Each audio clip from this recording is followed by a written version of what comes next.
Civilized nation on earth would agree that depriving children of food and water is acceptable.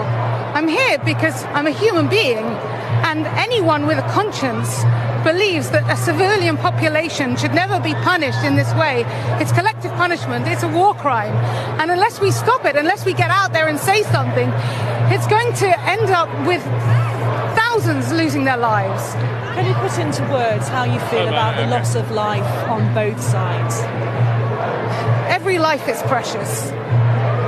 But the root of this violence is the occupation. It's not complicated.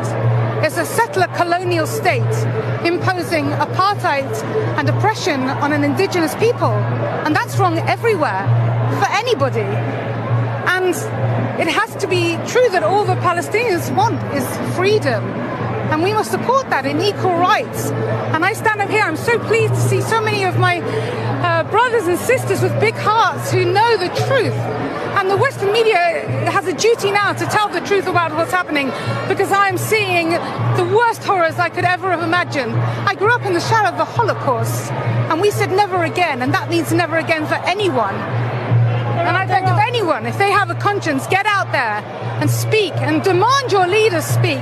There seem to be, of course, deep divisions on either side, but you've come out today and you were telling me earlier that this is about being a human, a fellow human being.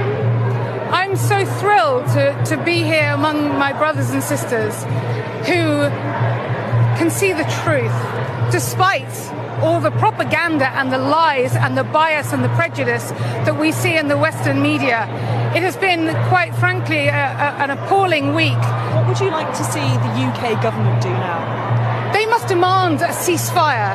They must demand that Israel stop bombing children and stop burying them under rubble. They must demand a humanitarian corridor so aid and medical supplies can get in. They must demand they have electricity.